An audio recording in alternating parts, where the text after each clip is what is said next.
દાહોદમાં ભીખ માંગવાના બહાને 5 લાખની ચોરી કરનાર ગેંગને પોલીસે ઝડપી પાડી છે। દાહોદ અનાજ માર્કેટમાં ભીખ માંગવાના બહાને વેપારીની નજર ચૂકવી 5 લાખ રૂપિયાની રોકડ ચોરી કરનાર મહિલા ટોળકીને પોલીસે ઝડપી પાડી છે। આ ગુનામાં 6 મહિલા અને 1 પુરુષ સહિત કુલ 7 આરોપીઓની ધરપકડ કરવામાં આવી છે। તેમની પાસેથી ચોરીના 5 લાખ રૂપિયા અને 1 લાખ રૂપિયાની ટાટા સફારી કાર સહિત કુલ 6 લાખ રૂપિયાનો મુદ્દામાલ જપ્ત કરવામાં આવ્યો છે। આ ઘટના 29 ઓક્ટોબરે બની હતી। અનાજ માર્કેટની એક ઓફિસમાં 6 મહિલાઓએ પ્રવેશ કરી વેપારીની નજર ચૂકવી ડ્રોવરમાંથી 5 લાખ રૂપિયા ચોરીને ફરાર થઈ ગઈ હતી। વેપારીએ દાહોદ ટાઉન એ ડિવિઝન પોલીસ સ્ટેશનમાં ફરિયાદ નોંધાવ્યા બાદ પોલીસે ગુનાની ગંભીરતાને ધ્યાનમાં રાખીને અલગ અલગ ટીમો બનાવી તપાસ શરૂ કરી હતી। આ માહિતીના આધારે ખંગેલા ચેકપોસ્ટ પર નાકાબંધી ગોઠવવામાં આવી હતી। આવતા જતા વાહનોની તલાશી લેતી વખતે બાતમીના દર્શાવેલ કાર આવતા પોલીસે તેને ઘેરી લઈ આરોપીઓને ઝડપી પાડ્યા હતા। પૂછપરછ દરમિયાન આરોપીઓએ અનાજ માર્કેટમાં ચોરી કર્યાની કબૂલાત કરી હતી। આ ટોળકી અંકલેશ્વર જીઆઈડીસીમાં પણ ચોરી કરી હતી અને ત્યાં પણ તેમની સામે ફરિયાદ નોંધાઈ હતી। પોલીસે ચોરીના 5 લાખ રૂપિયા અને 1 લાખ રૂપિયાની કાર જપ્ત કરીને ગુનો નોંધી આગળની કાયદેસરની કાર્યવાહી હાથ ધરી છે। આરોપીઓને જેલના હવાલે કરવામાં આવે છે। ગઈ 29/10/25ના રોજ દાહોદ એપીએમસી માર્કેટની એક ઓફિસમાં 5 લાખ રૂપિયાની ચોરી થયેલી હતી, જેની એફઆઈઆર એ ડિવિઝન પોલીસ સ્ટેશનમાં દાખલ થયેલ હતી।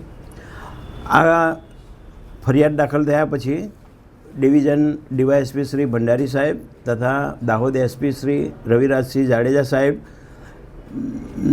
સૂચનાથી એલસીબીની એક ટીમ બનાવવામાં આવેલી અને સ્થાનિક પીઆઈ એ ડિવિઝનની એક ટીમો અલગ અલગ બનાવવામાં આવેલી હતી અને આ ગુનો ડિટેક્ટ કરવા માટે અલગ અલગ કામગીરી સોંપવામાં આવેલી હતી, જેના આધારે દાહોદ નગરમાં અલગ અલગ સીસીટીવી જે ખાનગી લાગેલા છે તે તથા દાહોદ પોલીસના નેત્રમની હેઠળના જે કેમેરા આવેલા છે તે બધા સર્ચ કરવામાં આવેલા।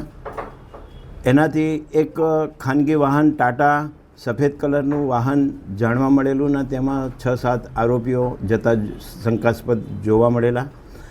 આના આધારે હ્યુમન સોર્સિસ અને ટેકનોલોજીની મદદથી અમે સર્વેલન્સ કરીને એલસીબીની ટીમો અને એ ડિવિઝનની અલગ અલગ ટીમો એની પાછળ લાગેલી હતી।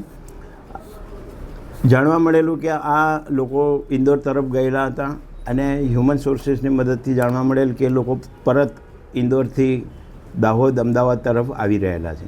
તો ખંગેલા ચેકપોસ્ટ દાહોદની સીમા ઉપર આવેલી છે, ત્યાં અમે નાકાબંધીમાં હતા।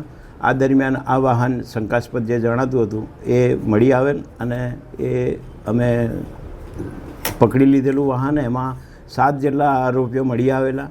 સીસીટીવી અને આ આરોપીઓને મેચ કરતાં આ જ આરોપીઓએ આ ગુનો કર્યા હોવાનું ફલિત થતાં વધુ પૂછપરછ કરતાં આ જ લોકોએ આ ગુનો આચર્યા હોવાનું ફલિત થયેલું અને તેઓ પાસેથી ચોરીમાં ગયેલા તમામ મુદ્દામાલના 5 લાખ રૂપિયા તથા વાહન અને મોબાઈલ કબજે કરવામાં આવેલું છે। તમામ આરોપીઓને અટક કરવામાં આવ્યા છે। સર, આમની મોડસ ઓપરેન્ડી શું છે? આ લોકોની મોડસ ઓપરેન્ડન્સી એવું છે કે આ લોકો 5 થી 7 જણા એક સાથે એક ઓફિસ કે દુકાનમાં ઘૂસી જાય છે અને ભીખ માંગવાના બહાને અથવા તો દિવાળીનો તહેવાર હતો તો દિવાળીની બોણી માંગવાના બહાને ઘૂસી જાય છે, હલ્લા હુલ્લા કરે છે અને ઓફિસમાં કે મકાનમાં જે રહેલા હોય તેઓની નજર ચૂકવી અને ચોરી કરી જાય છે। આ જ આરોપીઓએ અગાઉ પણ અંકલેશ્વરમાં ચોરી કરી આ જ એમોથી આવા ગુના આચર્યા હોવાનું જણાઈ આવેલું છે। તેમજ દાહોદમાં તથા ગુજરાતમાં બીજી કોઈક જગ્યાએ આ એમોથી કોઈ ગુના કર્યા છે કે કેમ એની તપાસની કાર્યવાહી હાલ ચાલુ છે।